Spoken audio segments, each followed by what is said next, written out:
Bon, mais bonjour à tout le monde, hein. Merci au Ségur de la Santé de nous avoir sollicité pour qu'on donne un peu notre avis sur quelques impensés au niveau de la santé que nous nous permettons de décliner à plusieurs échelles. Euh, Vous êtes aujourd'hui au centre, au centre des aveugles, hein, pour justement vous réunir. Et justement, il y a des choses que nous ne voyons pas. Nous sommes devenus un peu aveugles sur les divers fonctionnements du vivant à toutes les échelles. Et on peut se dire que la santé, ce n'est pas que les médicaments, les pharmacies, les médecins qui soignent. Voilà, c'est pas que du curatif. C'est évidemment la plus grosse partie de la santé, c'est du préventif, mais à toutes les échelles.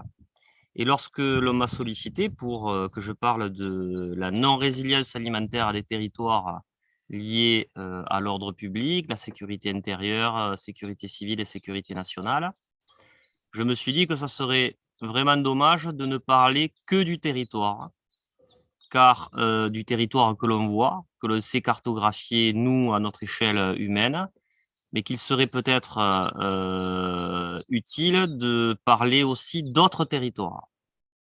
Le territoire souterrain, le territoire du sol, mais également le territoire de ce que l'on a dans notre ventre. En fait, je parle souvent de microbiote territorial, mais il y a d'autres microbiotes que l'on ne connaît peut-être pas assez, mais qui en fait, quelque part, fonctionnent de la même manière. Chaque microbiote est un système, et pour moi, et pour évidemment d'autres personnes, le microbiote du sol, le microbiote intestinal et le microbiote territorial, ben, ce sont en fait trois systèmes que nous avons depuis peut-être une bonne soixantaine d'années, déséquilibrés, maltraités. Cela nous revient en pleine figure, et encore, quand on dit en pleine figure, c'est dans les cas où on voit ces retours de bâton. On ne les voit pas tous, et il y en aura d'autres. Et en fait, ces systèmes-là, on les a déséquilibrés, on les a trop simplifiés, et on les artificialise et on les perfuse pour les maintenir artificiellement en équilibre. Et des systèmes qui sont déséquilibrés génèrent généralement des pathologies. Et on peut dire qu'il y a des pathologies au niveau du système sol, microbiote du sol, des pathologies au niveau du système intestinal, du microbiote intestinal, mais également des pathologies au niveau du microbiote territorial. Mais des fois, on ne les voit pas. Et on va expliquer pourquoi on ne les voit pas. Mais d'abord, c'est faire une photo du comment ça marche. Et c'est aussi une question d'échelle. Et là, on va parler à trois, de trois échelles de microbiote. Le microbiote du sol avec Céline Basset, le microbiote intestinal avec Marie-Anne Derès, et le microbiote territorial avec moi. On terminera sûrement comme ça. Et voilà, donc on remercie le Ségur de la Santé de nous permettre de mettre le doigt sur ces questionnements-là qui sont, à notre avis, centraux. Et ben voilà, ben c'est pour ça qu'on va commencer par le début. Mmh. Céline? Eh ben, bonjour tout le monde, merci beaucoup. Moi, je vais vous parler du microbiote du sol. Comme vous le savez, Claude et Lydia Bourguignon sont les précurseurs français qui ont déminé le terrain pour faire comprendre que le sol n'était pas une matière inerte, mais une matière vivante. Et il y a aussi tous les travaux, donc plus de 45 années de publications scientifiques, les travaux du docteur Hélène Ingham, qui sont très importants et pionniers sur la scène internationale en ce qui concerne la restauration de ce microbiote du sol. Alors, aujourd'hui, je vais vous parler d'un impensé temporel. Après l'impensé de la résilience alimentaire, eh bien, on va voir que le temps de régénération du microbiote du sol va prendre un aspect temporel qui n'est pas prévu par le monde de l'agriculture et qui n'est pas encore prévu non plus par nos institutions, ou pas encore prévu, ou même parfois il est méconnu, ce temps. Donc cette impensée temporelle, il tient à la régénération du microbiote du sol. Le microbiote du sol, il se constitue principalement, pour faire très simple, de 5 groupes. Les bactéries, les champignons, les protozoaires, la nématofaune, mais aussi les microarthropodes. Ces 5 groupes sont répartis en 2 catégories. Il y a la catégorie des décomposeurs, les bactéries et les champignons, et il y a la catégorie des prédateurs, les protozoaires, les nématophones et les microarthropodes. Ces catégories et ces 5 groupes sont en interaction constante. Et ils sont responsables dans le sol de la relocalisation des cycles biogéochimiques, donc de tous les nutriments dont on parle. Ils sont aussi responsables de la restitution du cycle de l'eau. Et ils sont indirectement donc responsables de notre résilience alimentaire, mais aussi ils sont responsables de la baisse des coûts de production pour une exploitation agricole. Et oui, quand les micro-organismes font leur boulot, les micronutriments sont dès lors accessibles dans un sol. Dans ces cas-là, du point de vue de l'entreprise, ça permet à l'agriculteur ou au paysan de pouvoir produire en régénérant et en remettant ce microbiote intestinal, ce microbiote du sol. Je vais passer la parole d'ailleurs à Marie, qui va aussi nous expliquer le lien avec le microbiote du sol et le microbiote intestinal. Et on refera un tour de table. D'accord. Donc, bonjour à tous, merci de me recevoir. Donc, je vais vous parler des microbiotes. C'est quelque chose dont on entend tous les jours, le microbiote intestinal, il faut refaire son microbiote, mais on ne se pose jamais la question pourquoi il est là et comment il fonctionne. Donc, tout d'abord, le microbiote est une partie de la flore, on va dire, intestinale et de la flore qui se développe dans les diverses parties de notre corps. Et il se trouve que nous aussi, par exemple, on a plus que des bactéries. Donc, on a des protozoaires dans l'intestin, on a des virus de bactéries, on a aussi des champignons, on a aussi des levures. Donc, on a en fait un double, si on veut, équilibre. Un équilibre d'abord entre le microbiote bactérien et celui et les champignons, les levures, qui est déjà un microbiote qui doit être fonctionnel dans le sens où ils vont être en compétition parfois sur certaines ressources. On a aussi nos protozoaires, on a aussi des virus qui vont réguler les bactéries. Et tout ce monde-là commence à être connu petit à petit, mais on ne le voit pas comme un ensemble. On le voit comme quelque chose à remédier, donc comme si on devait avoir des médicaments pour refaire notre microbiote ou des intrants externes pour retrouver notre équilibre. Et donc, ce qui est intéressant de se poser d'abord comme question, c'est pourquoi on a un microbiote au fond? À quoi ça sert? Parce qu'à la limite, pourquoi est-ce qu'on devrait avoir ça? Ça n'a aucun sens. Pourquoi l'être humain ne se balade pas sans microbiote? Parce qu'il a plus de microbiote que de cellules humaines. En fait, on a 10 fois plus de cellules bactériennes dans le microbiote que de cellules humaines dans le corps. Donc, ça veut dire que c'est essentiel, si on l'a encore. Et donc, c'est une question d'économie. Ça va beaucoup plaire à Stéphane. En fait, le microbiote permet d'extraire l'énergie qui serait gaspillée. Donc, en mangeant des fibres, nous ne sommes pas capables de les digérer. Et donc, ce microbiote que nous avons accueilli un jour dans notre corps est capable de le faire. Donc, ça nous donne une économie de 20 à 30% d'énergie qu'on retire, en fait, qu'on va récupérer dans les fibres non digestibles. Donc, c'est comme ça qu'on a créé cette espèce d'équilibre entre nous et le microbiote. Et en fait, on va dire, nous, on donne cette possibilité au microbiote de vivre qui va nous restituer une partie de l'énergie.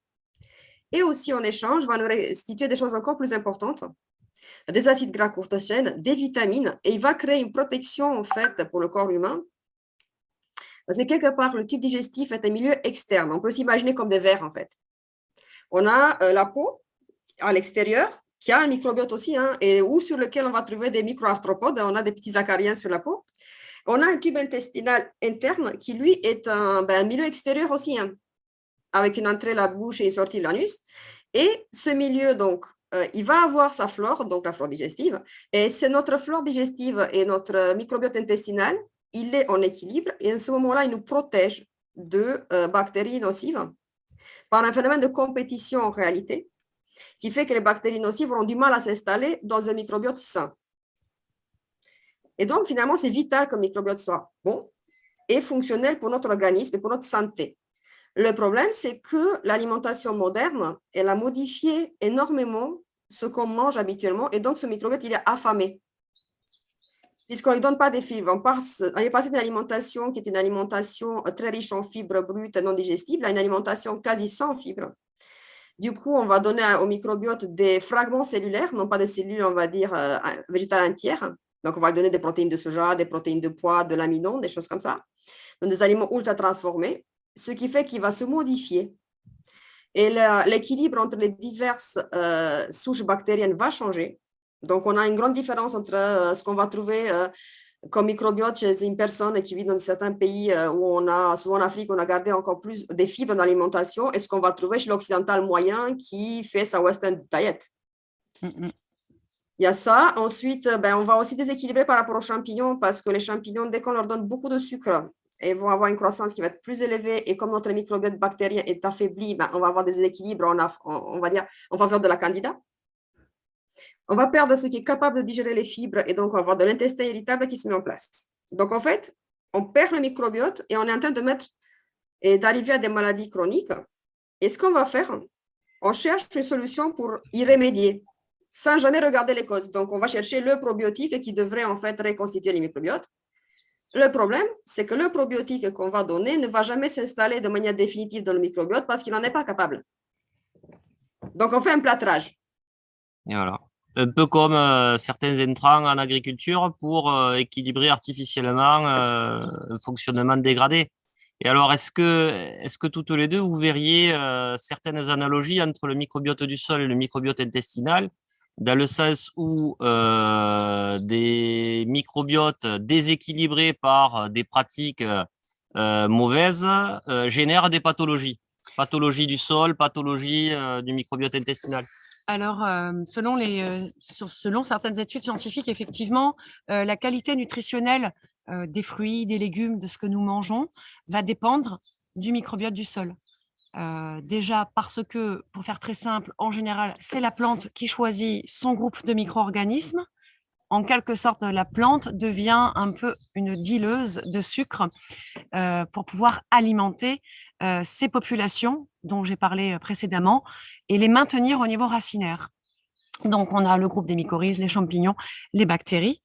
Et leur job à eux, c'est de pouvoir donc rendre de manière biodisponible les nutriments qui se situent dans un sol. C'était à la base aussi de notre vin, c'est pour ça que les racines étaient pivotantes et qu'on avait besoin pour créer les crus des vins.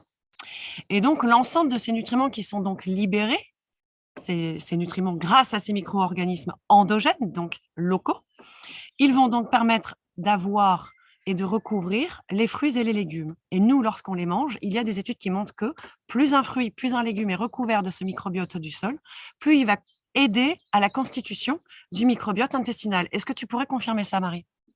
Alors oui, et surtout, on touche à quelque chose qu'on ne voit pas encore. Alors, je n'ai pas les études qui montrent ça, mais ce que je sais, c'est qu'en fait, actuellement, on lutte autant qu'on peut pour détruire ce microbiote qui se trouve sur les fruits et les légumes. Parce que qu'est-ce qu'on fait? Non seulement on va cultiver, on va dire, ces plantes-là avec beaucoup d'intrants agricoles, d'accord, qui vont éviter que ces plantes tombent malades de diverses maladies fongiques ou bactériennes. Sauf que du coup, notre flore du sol va être atteinte aussi exactement de la même façon. Donc, on va atteindre avec des antibiotiques ou avec certains médicaments notre flore intestinale. Donc, on va arriver pour moi à des fruits et légumes qui vont être probablement très dépourvus en microbiote du sol et recouverts par des parties infimes mais très diversifiées d'intrants agricoles. C'est-à-dire, il y a de par leur manière de culture, mais aussi et surtout, je dirais, de par leurs produits qui, après la récolte. J'avais fait une conférence à un moment donné qui montrait que les produits après récolte pour conserver sont tels, par exemple au niveau antifongique, sur tous les produits, on va dire, alimentaires, que si on les mange avec la peau, on a des faibles intrants, certes, mais des intrants continus dans notre corps et qui vont d'un côté rendre nous amener des produits en fait stériles ou peu contaminés par la flore du sol. Et en plus, on va les manger, donc on va quelque part abîmer notre microbiote interne. Donc, le souci pour moi, c'est qu'on ne se contamine plus. En fait, on n'entretient plus notre microbiote intestinal de l'extérieur. Alors, il faut quoi? Des médicaments, alors, pour artificiellement équilibrer tout ça, non? Donc, c'est ce qu'on essaie de faire. C'est ce qu'on essaie de faire. Comment? C'est ce qu'on essaie de faire en donnant des probiotiques. C'est ce qu'on essaie de faire. Mais le problème, c'est que, tu vois, moi, j'ai remis à l'ordre du jour les fermentations lactiques. Et je sais que quand je veux les avoir de bonne qualité, il faut que je travaille plutôt avec du bio. Parce que si je mets en fermentation lactique des produits qui ne sont pas bio, ça va être beaucoup plus compliqué pour moi d'avoir une vraie fermentation lactique. Ouais. C'est Eh comme oui, les micro-organismes. En général, il y a toute cette mouvance où certaines personnes peuvent commander sur Internet des micro-organismes. Pourtant, il est très important de revenir au local. Il s'agit de ne pas mélanger l'origine des micro-organismes. Le mieux, c'est de cultiver les micro-organismes locaux tout à donc, fait. dans le système endogène pour le microbiote du sol. Sinon, ça peut créer de nouveaux procédés d'inhibition, de compétition, et c'est là qu'interviennent les problèmes interespèces, entre guillemets, et les problèmes endémiques avec des pathogènes. Alors, les Oui, pathologies du sol, pour toi, Pathologie du sol aujourd'hui. Pathologie du sol, la première cause, c'est la compaction. alors justement, Oui, liées à des déséquilibres du microbiote du sol. Voilà. tu peux reformuler la Oui, question? alors oui, là, tu nous as expliqué que le microbiote du sol est déséquilibré suite à de mauvaises pratiques Mhm. intensives ou autres. Donc, du coup, ce microbiote du sol déséquilibré, il génère quoi comme pathologie? Ce qu'on pourrait appeler comme pathologie. Alors, pas mal d'études montrent que donc une des premières pathologies, c'est la compaction du sol. Donc, la compaction du sol, c'est elle qui va créer le terrain. Par exemple, un virus va s'exprimer en fonction du terrain. Et dans le sol, c'est la même chose. Si le terrain est anaérobie, c'est-à-dire donc sans oxygène, donc inférieur à 6 parts per million, on va avoir un problème d'environnement qui va créer et générer des micro-organismes pathogènes plutôt que des micro-organismes bénéfiques. Donc l'environnement oxygéné, il va créer tout un ensemble, ces familles de micro-organismes bénéfiques qui vont donc aménager les territoires de manière bénéfique locale. C'est donc l'ensemble des cycles biogéochimiques dont je parlais, la restitution du cycle de l'eau, la fertilité des sols. Et un environnement anaérobie, un sol compacté, va amener la compétition des cultures. Effectivement, si ma première ma première surface de compaction est à 15 cm, 30 cm ou 60 cm, cela veut dire que ma plante, les racines de ma plante ne vont pas aller en profondeur. Elles vont donc pousser en périphérie, elles vont donc pousser sur 15 cm, 30 cm ou 60 cm. C'est un problème. C'est là qu'on a le phénomène de la compétition. Donc, c'est la première pathologie, on va dire, du sol, parce que cela amène nécessairement l'utilisation des engrais, qu'ils soient organiques ou inorganiques. Des plantes en compétition, ce sont des plantes qui vont mal pousser. Deuxième problème, l'eau ne s'infiltre plus. C'est une deuxième pathologie. L'eau, c'est un cycle biogéochimique hyper important qui intervient dans le climat, mais je ne suis pas climatologue, donc je laisserai la parole aux experts. Mais en gros, si le cycle de l'eau est rompu, on a moins de précipitations à la fin de la chaîne, en gros. Et donc, lorsqu'on a des racines pénétrantes dans le sol qui peuvent descendre à des mètres de profondeur, on a donc des racines qui vont acheminer l'eau, infiltrer l'eau, renflouer les nappes phréatiques, qui les nappes phréatiques remplissent les ruisseaux, les rivières, les fleuves, les mers, comme vous savez, l'évaporation, le cycle classique de l'eau, précipitation. Ça, c'est la deuxième pathologie. Et surtout, on va avoir la culture de pathogènes. En fait, le problème, c'est que les sols hydromorphes, les sols compactés, hydromorphes, c'est-à-dire des sols qui ne respirent, dont l'oxygène ne circule vraiment pas, on est en dessous de 4 ppm, vont avoir tendance à s'acidifier, mais cette acidification du pH provient d'une activité bactérienne pathogène. C'est-à-dire qu'au lieu d'avoir, par exemple, en bactéries des coccis, on aura des spirillums. On n'a pas envie d'avoir ce pathogène.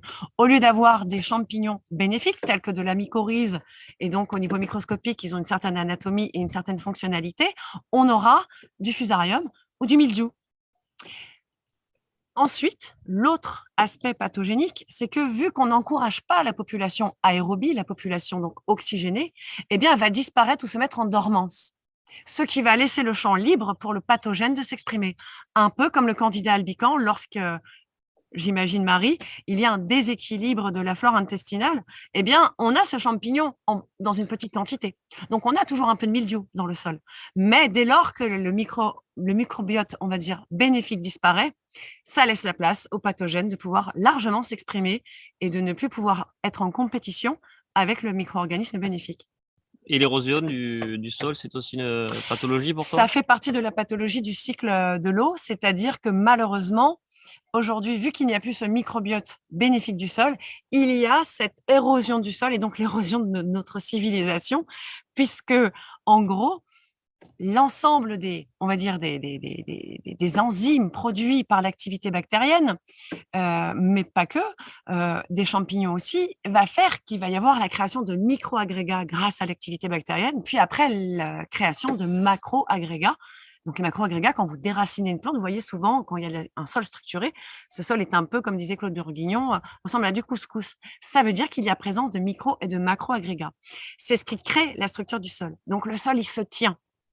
Il ne va pas se dissoudre comme de l'aspégique dès lors qu'il va y avoir de l'eau. Donc, cela est problématique aujourd'hui, puisque nos sols, entre guillemets, pour faire très simple, fondent comme un aspégique dès qu'on met de l'eau. Donc, moi, dans mes échantillons, dès que je fais une dilution, ils fondent immédiatement. Qu'est-ce qui se passe? Lorsqu'il y a de la pluie battante, on a donc le sol qui fout le camp et qui termine avec sa souplette chimique dans les rivières. Bon, est-ce que c'est de la débâcle intestinale, ça, Marie? Est-ce que ça te fait penser à ça? Le sol qui fout le camp, il part en débâcle. Est-ce que c'est pareil pour le microbiote intestinal? Alors, parfois, ça peut être directement le cas quand on va obtenir, quand on a un déséquilibré suffisamment, on va avoir des bactéries Clostridium difficile, par exemple, qui s'installent. Massivement, et donc là, on peut quasiment perdre la personne. Et donc, on s'est rendu compte qu'une des manières de la soigner était de faire des greffes de fesses, carrément. Et donc, on va faire ces greffes-là pour reconstituer un microbiote parce qu'on n'y arrive pas autrement. Et ensuite, on va avoir des maladies, on va dire, qui vont apparaître. Et il y aura peut-être une analogie au niveau de de l'intestin, parce qu'on a des cellules intestinales qui sont censées être jointes fortement, d'accord, des jonctions serrées. Et en fait, quand le microbiote se déséquilibre, on va avoir des cellules intestinales qui vont être de moins bonne qualité parce qu'elles se servent aussi de tous les nutriments que donne le microbiote pour vivre et se constituer. Donc, on va arriver à ce qu'on appelle la perméabilité intestinale. C'est un peu comme le sol qui part en vrille, quoi. C'est l'intestin qui devient poreux. Donc, tout ce milieu extérieur qui devait rester extérieur et qui devait être absorbé seulement de manière régulée, d'accord, à travers des nutriments qui passent par des portes d'entrée qui sont régulées. Et en fait, on a ça va se disjoindre, on va avoir de l'espace et on va avoir des macromolécules qui vont passer dans le corps, qui ne devraient pas passer, et qui vont créer une inflammation de bas grade qui sera aussi le terrain propice des maladies chroniques. Et on va voir, en fait, parce que c'est un domaine qui est en recherche, on se rend compte actuellement que dans beaucoup de maladies chroniques, on a des microbiotes qui sont anormaux. Dans l'intestin irritable, par exemple, c'est le cas.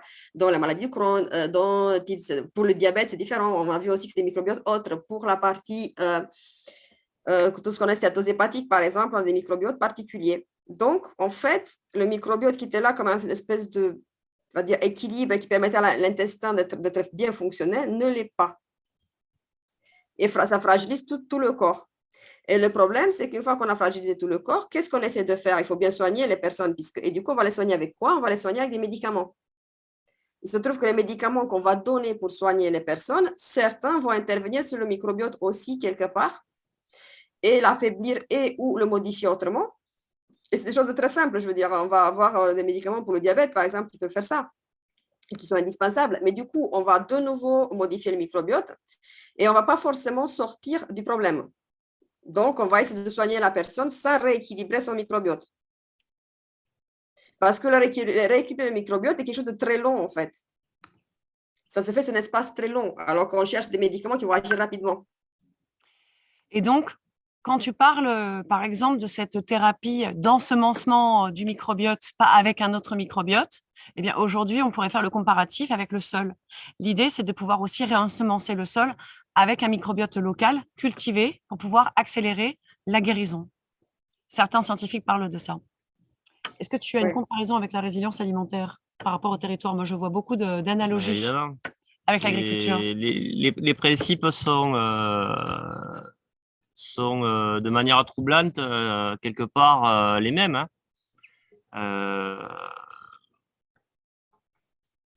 À une échelle autre, au niveau des territoires, quelque part, avant la découverte et l'exploitation des énergies faciles, des énergies fossiles, charbon, pétrole, tout ça, en fait, on était obligé de faire avec ce qu'on avait.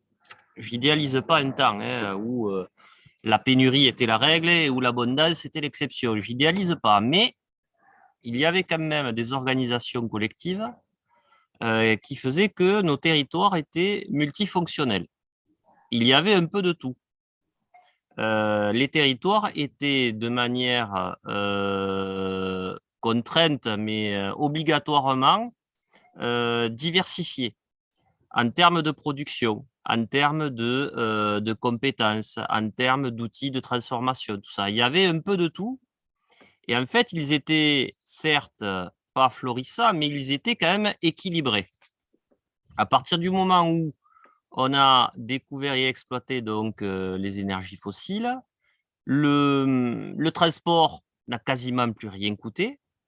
Et à partir du moment où le transport ne coûte quasiment plus rien, eh bien, il y a la théorie des avantages comparatifs de David Ricardo qui débarque et qui dit voilà, bon, mais maintenant que le transport ne coûte rien, les territoires vont pouvoir se focaliser sur les productions sur lesquelles ils se sentent les meilleurs et ils vont pouvoir abandonner les productions sur lesquelles ils se sentent les moins bons. Donc, en fait, à partir de ce moment-là, nos territoires se sont hyper spécialisés. En gros, c'était un territoire égale une ou deux productions phares. Donc, c'est pour ça que l'on voit là, là c'est que du blé, là, c'est que des fruits, là, c'est que de la vigne, tout ça. Et pour continuer à s'alimenter, les territoires se sont dit, bon, ben voilà, le transport ne coûte rien, et même ce qu'on a décidé de ne plus produire, on va quand même le faire venir par les transports. Et c'est là qu'on a quelque part transformé nos territoires en EHPAD à ciel ouvert. Dans le sens où, contrairement aux personnes qui rentrent en EHPAD où c'est jamais de gaieté de cœur, c'est toujours de manière subie, c'est-à-dire des maladies, de la dégénérescence, des accidents, tout ça. Là, c'est dans la joie et dans la bonne humeur que nos territoires se sont volontairement spécialisés, donc désautonomisés, et se sont rendus donc vulnérables et dépendants de perfusion, c'est-à-dire les transports. Et aujourd'hui, on voit que les transports sont vulnérables. Ils peuvent être dégradés par, comme je l'avais imaginé en 2008, lorsque j'ai lancé le mouvement Locavore en France, où j'avais fait le pari de ne me nourrir qu'avec des produits issus d'un rayon de 150 km autour de mon assiette pendant un an. Et en fait, c'était pour alerter sur notre degré de vulnérabilité par rapport aux approvisionnements et sur le fait que s'il y avait une pandémie grippale qui bloquait les chaînes d'approvisionnement, combien de temps on tiendrait sans se taper dessus avec le peu que l'on produit localement, le rien que l'on transforme, le rien que l'on stocke quasiment, avec le fait que nos infrastructures nourricières, c'est-à-dire nos agriculteurs, à force de ne plus leur acheter au bon prix ou alors à force de les avoir laissés trop se spécialiser sur une production, eh bien en fait on se retrouve avec des territoires avec de rares agriculteurs et ceux qui restent sont trop spécialisés. Donc là, comme les deux microbiotes, eh bien en fait il manque des populations spécifiques, avec le fait aussi qu'il n'y a pas de stock dans les collectivités locales, qu'il n'y a pas non plus de stock alimentaire stratégique d'État, et qu'entre-temps, nos populations se sont quelque part laissées aller et sont devenues intolérantes à la frustration. Donc, on additionne tout ça, ça fait un combo qui fait que s'il y avait une rupture d'approvisionnement alimentaire, eh bien, en fait, on se taperait dessus. Donc, mon expérience de 2008, c'était donc pendant un an manger local pour montrer le lien et l'articulation entre la non-résilience alimentaire des territoires et l'ordre public, la sécurité civile intérieure et nationale.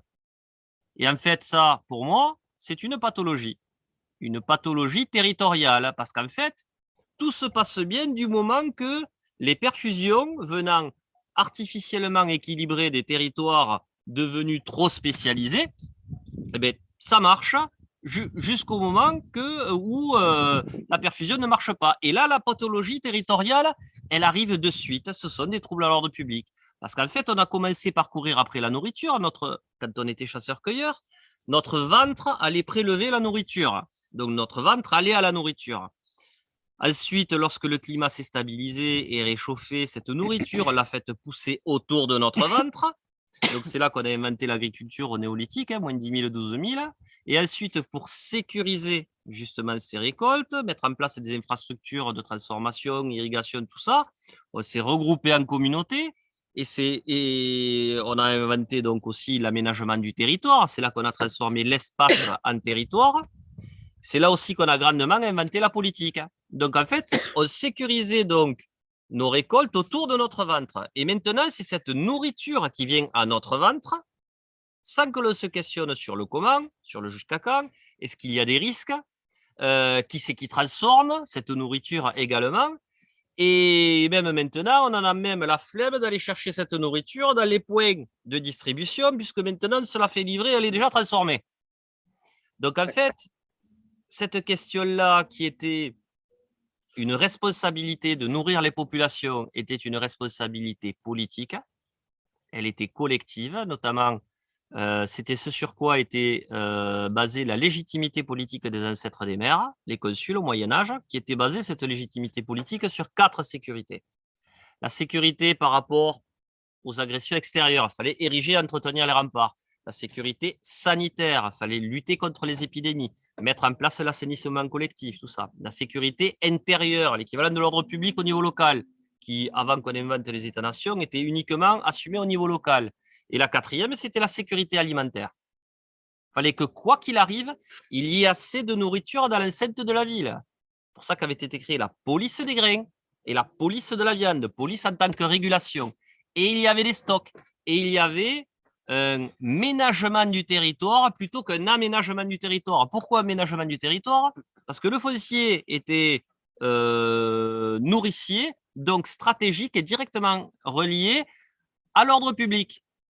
Donc, pour éviter que les gens ne se révoltent par le ventre, les collectivités étaient obligées de faire quand même un minimum sur la question. Et ça se rajoutait à une conscience, à une responsabilisation individuelle. Chacun produisait sa nourriture. Quand tu parles de foncier nourricier aujourd'hui, pour faire le parallèle avec les différentes spécialités qui sont représentées ici, le foncier nourricier aujourd'hui, il n'est plus de manière fonctionnelle. Il est perfusé aux intrants. Oui, en plus. Et le problème aussi qu'on a, c'est que malgré les volontés de faire de l'agriculture régénérative, on n'a pas, j'accompagne différents agriculteurs, on n'a pas assez de matière organique sur le territoire, vu qu'on a dépeuplé de matière organique notre territoire. Ben c'est ça. Non, mais c'est une bonne illustration. Parce qu'en fait, on voit que nos territoires maintenant n'ont que même pas 2% d'autonomie alimentaire. Donc en fait, ils la font venir, cette nourriture, pour 98% à travers les camions et de la grande distribution, une nourriture produite ailleurs. Donc, s'il arrivait par exemple une cyberattaque sur la chaîne logistique, hein, comme je le précise dans mon livre enquête, Résilience alimentaire et sécurité nationale, en fait, il y aurait réellement des troubles à l'ordre public parce que nos infrastructures de sécurité seraient complètement débordées. Parce que justement, on n'a pas travaillé la résilience alimentaire à des territoires. La résilience alimentaire, en gros, c'est la souveraineté alimentaire plus la préparation des populations. Donc, en fait, c'est remettre davantage d'acteurs productifs et de transformation et de stockage sur des territoires, mais également former les acteurs qui mangent, les consommateurs, à se préparer également. C'est ça la résilience alimentaire.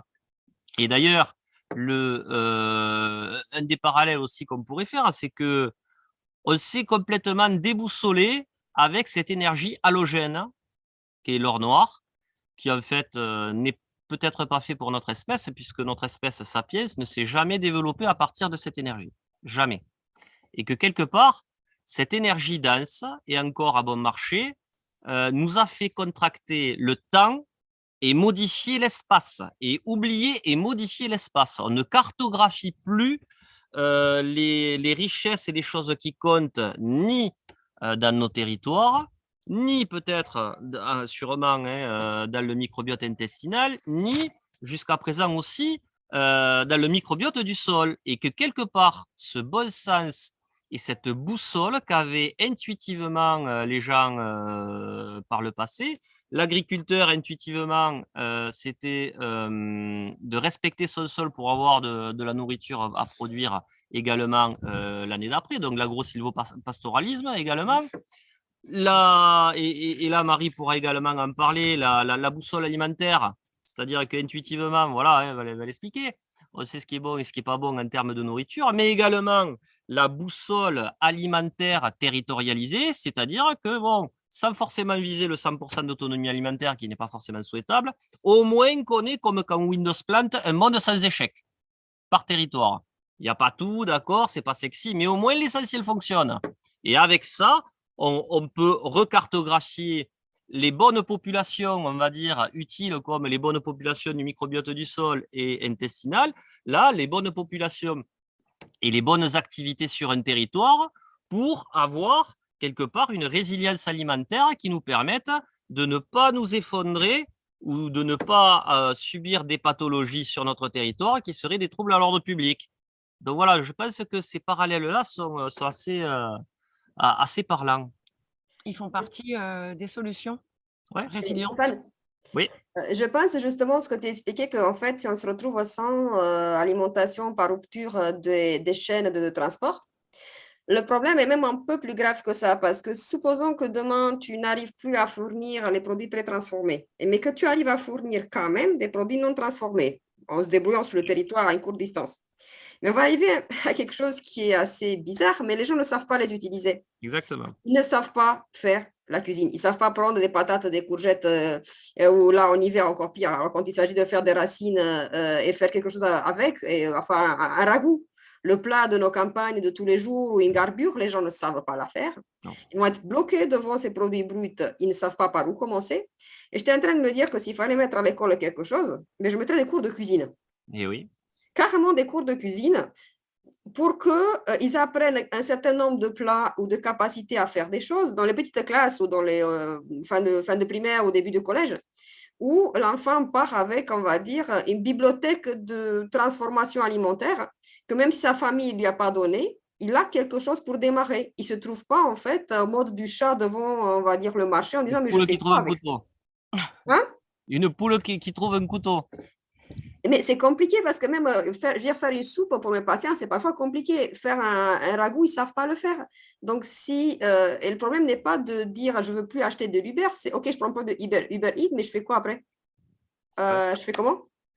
Il n'y a plus C'est la l'aspect base de données. formation, hein, justement. Hein, Céline peut en parler également hein, sur l'aspect réappropriation des savoirs et formation sur le microbiote du sol. Mais, par exemple, dans les différents pays par exemple, où j'ai pu opérer, les populations locales n'avaient pas en fait fait la rupture avec la terre, la transformation et leur alimentation.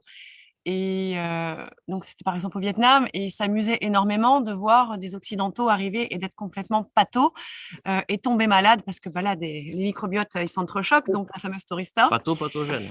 Pathogène. Et en fait, pourquoi pas ne remettre aussi dans le tronc commun de l'enseignement la microbiologie du sol, car une personne qui vit sur un territoire et qui ne sait pas comment fonctionne le sol, pour eux, en tout cas, tous ces peuples qui n'ont jamais fait cette rupture, c'était aberrant. C'est Et, et si on connaît le fonctionnement du sol et donc de notre territoire et donc de notre corps aussi, il y a augmentation de la résilience et diminution de l'insécurité et du pathogène, et donc de la pathologie. C'est la vraie santé unique, ça. Parce qu'il lui manque quand même un pilier, One Health. One Health, c'est très bien, mais tant que ce n'est pas décliné et illustré au niveau territorial, il manquera un pied. Tout à fait. Je suggère fortement, hein, mais ouais, et faire justement ce fil et ce parallèle, c'est vachement intéressant. Alors, je ne sais pas ce que pourraient en penser hein, les personnes qui vont découvrir la vidéo demain, là. Mais bon, je ne sais pas l'heure qu'il est. On a dû parler un moment. Et vous avez des choses encore à rajouter? Pour moi, ça ira. Je pense qu'on peut conclure pour ceux qui regarderont la vidéo. Pareil pour moi, je pense que c'est OK. Vas-y, tu peux conclure, Stéphane. Ah, mais bon, mais déjà, hein, je suis ravi d'avoir eu deux spécialistes qui ont pu détailler le fonctionnement de leur microbiote de prédilection. Et en fait, on voit que ce sont des grands principes qui peuvent s'appliquer dans beaucoup de domaines, et notamment au niveau des territoires. Donc, en fait, lorsque l'on se spécialise trop, eh bien, tôt ou tard, on se prend cette trop grande spécialisation dans la figure. Et en fait, on est allé trop loin dans justement la théorie des avantages comparatifs de Ricardo, qui est que voilà, un territoire égale une ou deux productions phares, on se spécialise, on externalise tout. Et lorsque les perfusions connaissent un problème, que ce soit par indisponibilité ou irrégularité et tout ça, eh bien, en fait, on sait plus, on a oublié les savoirs, on a fait fondre des infrastructures qui jusque-là existaient. Et voilà, donc c'est le contraire de la résilience. Donc peut-être que, bon là c'est ma phrase à moi, d'accord, mais il faudrait peut-être rajouter une dose de cyrulnique dans le Ricardo. C'est-à-dire, dans le sens où la résilience, une bonne partie de la résilience, c'est la diversité des acteurs, la complémentarité, les liens, et là on l'a vu, hein, vous l'avez bien expliqué, les liens qu'il y a entre les acteurs dans le sol, les liens qu'il y a entre les acteurs dans l'intestin, donc microbiote du sol, microbiote intestinal. Et bien là, au niveau des acteurs à mettre en lien au niveau des territoires, pour moi, c'est la même chose. C'est exactement pareil. Le lien et la complémentarité et les synergies, c'est indispensable. Donc, on peut rêver, comme on l'a fait depuis 60 ans, et constater une grosse efficacité et une grosse augmentation des rendements lorsque on concentre une certaine énergie sur un ou deux sujets, acteurs. Mais en fait, en retour, on a une disparition d'autres acteurs indispensables. Et si ces perfusions qui spécialisent tout connaissent une contraction ou une dégradation, on se retrouve tout nu lorsque la bise fut venue. Donc, c'est exactement la même chose. Donc, c'est reconstituer les systèmes, ne pas avoir peur de prendre le microscope et de quelque part, là, pour les deux microbiotes, sol et intestinal, mais aussi ne pas avoir peur de regarder à nouveau nos territoires en face et de cartographier. On a oublié nos territoires depuis que on a connu et exploité ces énergies faciles. Et Yves Lacoste, géographe, disait que la géographie, ça sert d'abord à faire la guerre. Parce que, voilà, il fallait cartographier tout ça. Mais là, j'ai envie de dire que lorsque l'on néglige la géographie et la cartographie, et notamment des sols et du système intestinal et des territoires sur lesquels on vit, eh bien, tôt ou tard, la géographie prend sa revanche.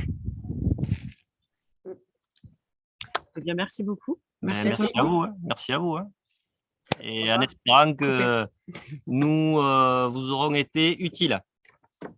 Avec plaisir.